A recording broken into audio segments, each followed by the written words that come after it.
अब प्रश्न है कि प्रलय कब होगी। श्रीमद् भागवत के द्वादश स्कंद में श्री सुखदेव जी राजा परीक्षित से कहते हैं, ज्यों ज्यों कलयुग आता जाएगा त्यों त्यों धर्म, सत्य, पवित्रता, क्षमा, दया, आयु, बल और स्मरण शक्ति का लोप होता जाएगा। अतः कलयुग के अंत में जिस समय कल्कि अवतार अवतरित होंगे उस समय मनुष्य की परम आयु केवल 20 वर्ष होगी। उसी समय कल्कि अवतार आएंगे। चारों वर्णों के लोग बौने हो जाएंगे। गाय बकरियों की तरह छोटी तथा कम दूध देने वाली हो जाएगी। वर्षा नहीं हुआ करेगी। भयंकर तूफान आया करेंगे। भूकंप भी आया करेंगे। लोग घरों में नहीं रहेंगे बल्कि गड्ढे खोदकर जमीन के अंदर रहेंगे। धरती के लगभग 3 हाथ नीचे तक उपजाऊ अंश नष्ट हो जाएगा। कलयुग के अंत में मनुष्य का स्वभाव गधों की तरह हो जाएगा। गृहस्थी का भार ढोने वाले तथा विषयी हो जाएंगे सभी मनुष्य। ऐसी स्थिति में धर्म की रक्षा के लिए भगवान अवतरित होंगे। अब कैसा होगा प्रलय का नज़ारा? अब हमने सुना है कि प्रलय तो होती है, लेकिन किस तरह की प्रलय होगी? महाभारत में कलयुग के अंत में प्रलय होने का जिक्र है, लेकिन प्रलय कैसी होगी? अब की बार कोई जल प्रलय नहीं होगी कि पानी भर जाएगा, पृथ्वी डूब जाएगी। ऐसा कोई जल प्रलय नहीं होगी। धरती पर लगातार गर्मी बढ़ी रही है। सभी को पता है, ग्लोबल वार्मिंग भी हो रही है। सूर्य का तेज इतना बढ़ जाएगा कि 7 समुद्र तथा नदियां भी सूख जाएंगी। संवर्तक नाम की अग्नि धरती को पाताल तक भस्म कर देगी। यह महाविनाश कब होगा? श्रीमद् भागवत के अनुसार ये माना जाता है कि 2 कल्पों के बाद सृष्टि का अंत होता है। अतः हर कल्प में एक अर्ध प्रलय होती है। 2 कल्प मतलब 2000 चतुर्युग।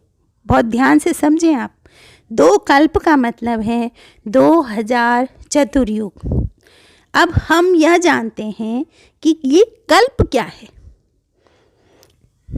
दोस्तों, मनुष्य का 1 मास हमारे पितरों का 1 दिन होता है। मनुष्य का 1 वर्ष देवताओं का 1 दिन रात होता है। मनुष्य के जब 30 वर्ष होते हैं तो देवताओं का 1 मास यानी कि 1 महीना होता है। मनुष्य के 360 वर्ष तब देवताओं का 1 वर्ष होता है। मनुष्य के 4,32,000 वर्ष तो देवताओं के 1200 दिव्य वर्ष के बराबर होता है, यानी कि 1 कलयुग। ऐसे ही मनुष्य के 8,64,000 वर्ष यानी कि देवताओं के 2400 दिव्य वर्ष, ये बराबर होते हैं 1 द्वापर युग के।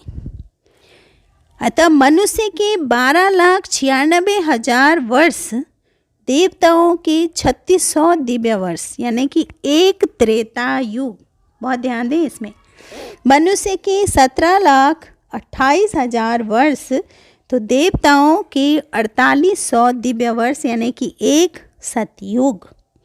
अब इन सब वर्षों का अगर हम योग करते हैं, इन सब का कुल योग मानव के 43,20,000 वर्ष यानी कि 1200 दिव्य वर्ष के बराबर हैं। और दिव्य वर्ष यानी कि 1 महायुग के बराबर है। ये इसको बोलेंगे 1 चतुर्युग। क्या कहेंगे? 1 चतुर्युग। अब इसी प्रकार 71 युगों का एक मनवंतर होता है। मतलब एक युग बता दिया आपको, एक महायुग कौन सा है।